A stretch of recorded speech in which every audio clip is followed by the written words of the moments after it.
It literally looks like a spaceship. What's up, guys? It's Dana. After 4.5 years of waiting, my Tesla Cybertruck is finally here, and I'm so excited to share everything about it with you. Before we dive into the fun features and my thoughts on it, let's talk about the specs. This truck is truly a beast. Most people want to know how fast this thing really is, and it's pretty quick, especially for being a huge truck. Like, it's one thing for the little Model 3s to be fast, like the 0 to 60 is super fast, like a couple seconds, but the truck, it's 2.6 seconds. That's insane for a big, huge lump of steel to go that fast, 0 to 60 in 2.6 seconds. The range in a Cybertruck is 340 miles, which is really nice upgrade from the Model 3, which is like 220, 250. Those extra 100 miles really go a long way. In addition to the 340 mile range, you can also recharge. It takes 15 minutes and you get 130 miles of range back. That's pretty good for a road trip. No range anxiety in this thing. It can pretty much tow anything up to 11,000 pounds. That's like a horse trailer or a boat, you name it, you can tow it. The price starts at $100K for the dual engine motor,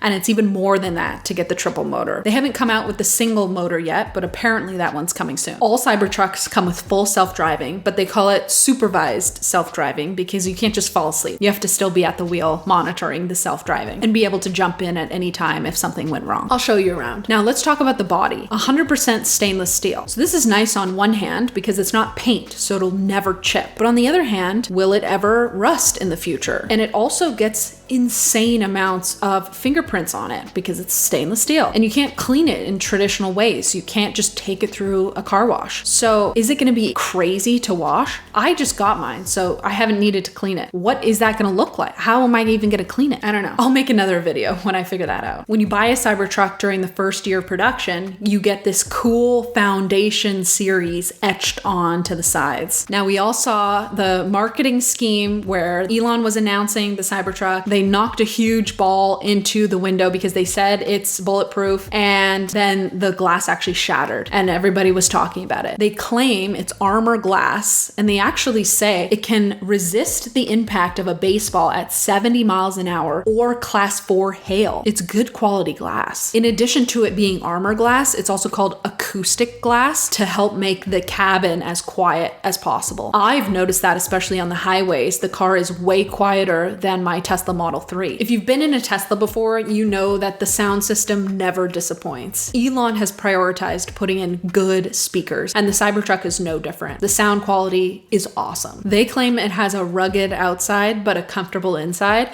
and I tend to agree. The inside's designed very well. It's very similar to the other Teslas. Comfortable seats, clean, nice lines. It looks good. A little detail I noticed when I first got in was that the floor mats were included. Now, this might seem like something so random, like obviously, Dana, the car is going to come with floor mats, but my Tesla, I bought 2 Teslas in the past. Both of them didn't have floor mats included. It's something you can buy as like an upgrade, or you can buy it in the merch store after you have bought your car. And I thought this was so weird. Like, who wouldn't include floor mats with their vehicle? So it's just carpet in the Model 3s. You can buy rubber mats or you can buy actual carpet floor mats, but the Cybertruck has all this stuff included. Nice touch. And they better include floor mats if it's $100K. Let's talk about the steering wheel. When I first saw this, I was like, there's no way. There's no way they're shipping this on the production Cybertruck. But they did, and it's here. And it's a steering wheel that's actually grown on me. The places you can put your hands are very comfortable and feels like the natural place where I would put my hands on another normal steering wheel. So that part's fine with me. The way that it turns, that I'm still getting used to. So you have to move your hands quite a bit slower, and you have to move them less than in a traditional car where you kind of, when you're doing a turn, you have to do the full circle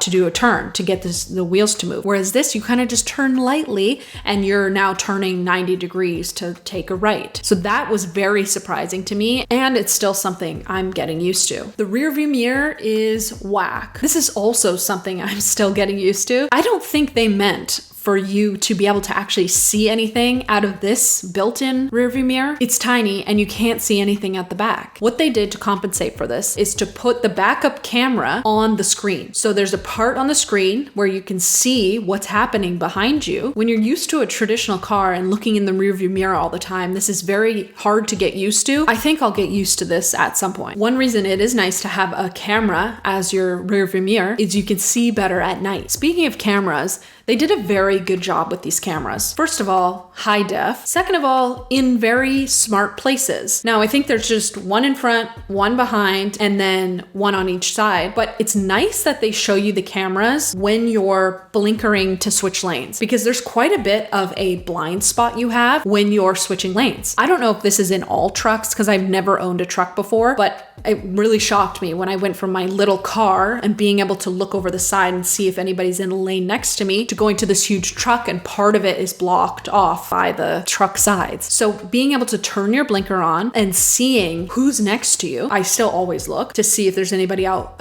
like I can see out the window and I can see out the backseat passenger window. This just gives me confidence that there's actually no one there next to me when I'm trying to change lanes. Here's the console, normal, standard. Here's the cup holders. These are nice. And this is where you put your phone to charge. One for you, one for your passenger princess. I love this sleek lighted line. It only shows up at night for me, but I bet there's a setting I can change to make it show up during the day. The back seats are great. Good leg room, very comfortable seats, cup holders. There's also a 9-inch screen in the back seat, and I've only used this to turn up the air conditioning or turn it down from being in the back. I don't know if you can like watch movies back there. That'd be pretty cool. You can also wirelessly charge your phone in the back seat and in the bed. There's also a HEPA filter for the air that comes in, and it removes like 99.9% of dust particles. Random, but kind of nice to have in a polluted city. When you're driving in it, you feel so safe. You feel like you're the most safest vehicle on the road. Like you're built from stainless steel. You're a heavy truck. Like no one's crashing into you, and if they did, you're not getting hurt. That's one thing I really like about it, is how safe you feel. And if you live in Dallas like me, you know how crazy the drivers are here. So it's nice to take comfort in the fact that you have a really safe vehicle, especially if you have kids. We have to talk about the blinkers. I didn't even know it was legal to do blinkers like this, but you turn on the blinker by clicking the button on the steering wheel. How weird is that? I'm so used to the normal, even in the other Teslas, the normal blinker stock where you pull it down or pull it up. It's really hard for me to know which one's left, which one's right. So there's been so many times where I turn on the wrong blinker. When I'm going right, I turn on the left blinker and then I have to fix it. That's something else to get used to. The way to switch gears is also super weird. So the way to put it into drive is you just swipe up, and to put it in reverse, you swipe back,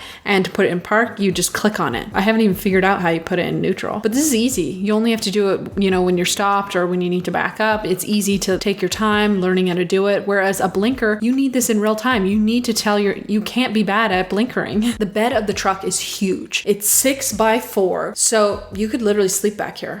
You could fit an air mattress. There's an outlet here that you can use to power anything you want. You can even plug in your other electric vehicle and charge that using the Cybertruck battery. It's nice to have this automatic bed cover, because on one hand, you like having a truck because you can, fit anything you want in the back, but sometimes you need to put valuables back there. You don't want them to get stolen. And if you go to a restaurant and park, you don't want to leave the bed of your truck open. So you just close that, then everything's locked and you don't have to worry about your stuff getting stolen. The bed has these super cool lights. They look sick at night. And you can charge stuff like your phone back here. Driving this thing, it's actually kind of controversial. I got a thumbs down from someone who was driving, and we just drove next to each other. They stuck their hand out the window and gave me a thumbs down. Like, what's up with that? But I guess it all evens out, because the next day I drove by a little kid in a golf cart and he waved and did a thumbs up. So I guess we're even. Something really random about the Cybertruck is that you can use it as a backup generator for your home. So when the power goes out, you can actually plug in, if you get this thing installed, you can plug in your Cybertruck to be like your power system. So random, but it might come in handy one day, the next time there's a storm and you lose power. And now I need your help. I'm thinking about wrapping it to change the color, and I'm between black, forest green, I think dark blue looks really cool, but I haven't decided what I want want, or if I want to keep it as is, the silver stainless steel look. So let me know in the comments what you would choose, and I'll keep you posted on what I decide. I have to admit, the car looks crazy. It looks like a spaceship or something out of a sci-fi movie, but